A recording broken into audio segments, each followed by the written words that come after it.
Hey, what's up guys? Jerome here from the Bonsai Supply, and I am super excited because spring is here, which is one of my favorite time of the year.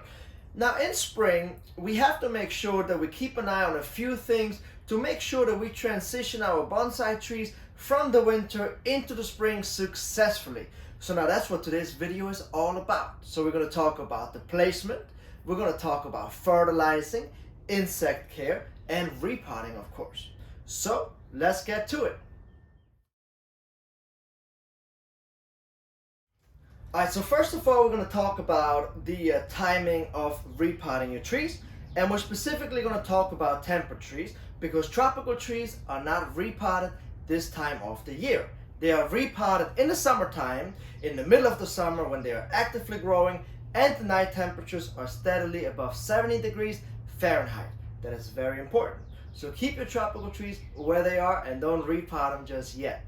Now for your temperate trees, there's a few things that you want to look out for. There's no such thing as like a perfect month to repot your deciduous or your temperate trees. You have to really keep an eye on your tree and look for the signs. Now my trees are being overwintered outdoors on the ground, and the pots are covered with leaves to kind of insulate and keep the roots warm. And so now as the temperatures start to warm up here in Georgia, the daily temperatures are like 75 to even 80, but then at night it still drops to about 45 to 40. So I go through every single day and I check all of my trees. And the trees that are starting to bud, I take these out of their winter storage and I bring them into an unheated greenhouse that stays above 40 degrees Fahrenheit. And you want to do that with all of your temperate trees if they get repotted and even if they do not get repotted. Just take them out, put them into an unheated garage, greenhouse, cold frame, something like that that prevents the trees from going back into freezing. Because up here, in about 2 to 3 weeks from right now, we probably get another freeze. And when the tree is actively growing, is pushing, and then there's a freeze, you could, the tree gets shocked first of all, and you could risk losing branches, actually a lot of branches, because the tree is actively growing, it gets shocked, and it starts to die off branches. So that's very important that you pluck them out and make sure that they do not go through freezes again. And some of the trees that are really notorious for waking up early are maples,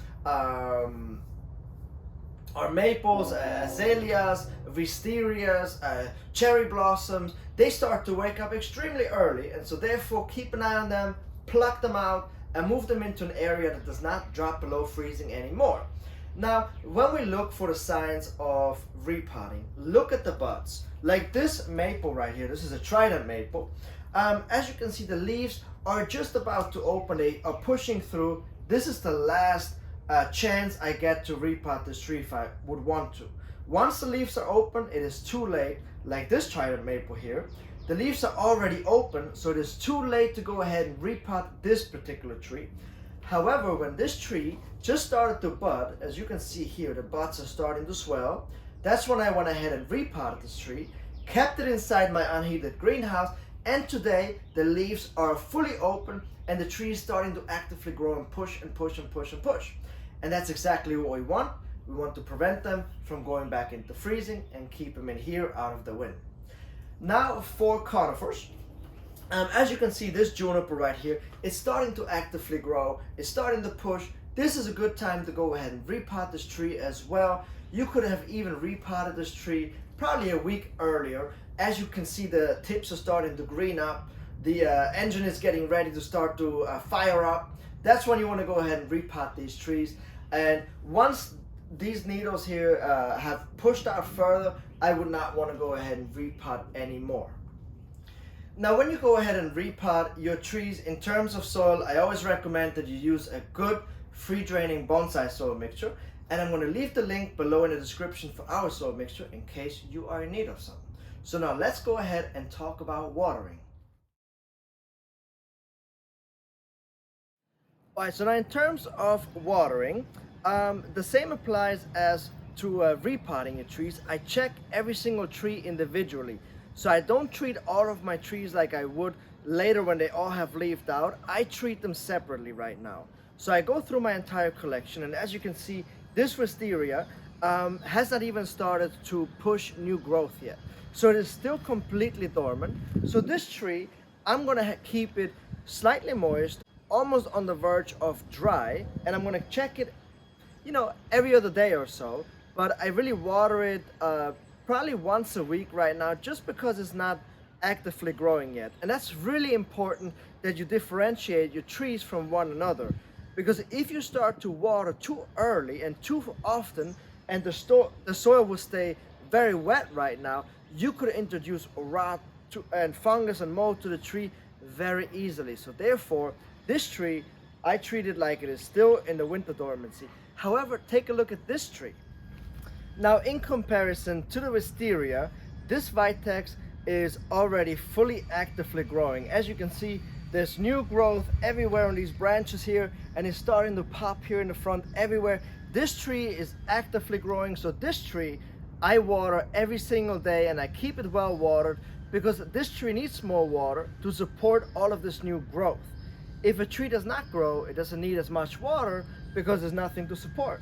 However, when you have growth, flowers or leaves, then you want to go ahead and make sure that you have enough water to support all of this growth.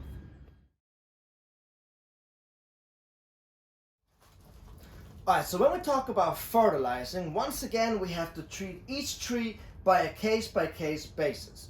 So young trees that are just starting to wake up and that are in training, we can start to fertilize them as soon as they wake up. However, trees like this one or like this one that are a little further along in training, we want to look out for a couple things. So as you can see, this pyracantha has fully leafed out. The first growth has just hardened off, so I'm going to go ahead and fertilize it. As you can see, this tree already has fertilizer. However, on this tree over here, this American elm root over rock that's weeping, of course, is just starting to wake up. The buds are starting to break everywhere, so this tree does not get fertilized just yet. Because if I fertilize this tree already, I'm going to get a lot of explosive growth, and I'm going to get a lot of long internodes, and I don't want that on a tree like this. So this tree, I let it wake up, harden off, and then start to fertilize it and give it its very first dosage. And you can apply this to all of your trees, to pines. Wait until they have woken up before you start to fertilize. Just let them wake up and release all of that energy that they have stored throughout the winter. And so now, if you're wondering what type of fertilizer that we use here at the Bonsai Supply, we use our all-purpose bonsai fertilizer, which is a 18410, and we use this across the board for all bonsai species except for pines. And we apply it every 30 days, so always on the first of the month, we go ahead and apply this fertilizer to all of our bonsai trees once they, of course, start to actively grow.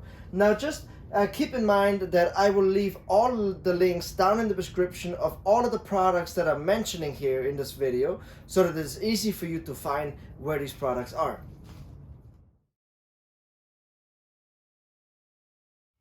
Alright, so now in terms of insects. In the spring, when the trees start to wake up, like this trident maple, all of the new shoots are very tender, which are perfect targets for new insects to get here and attack this tree. So therefore, what I do with trees that are just starting to bud, I use a granular systemic.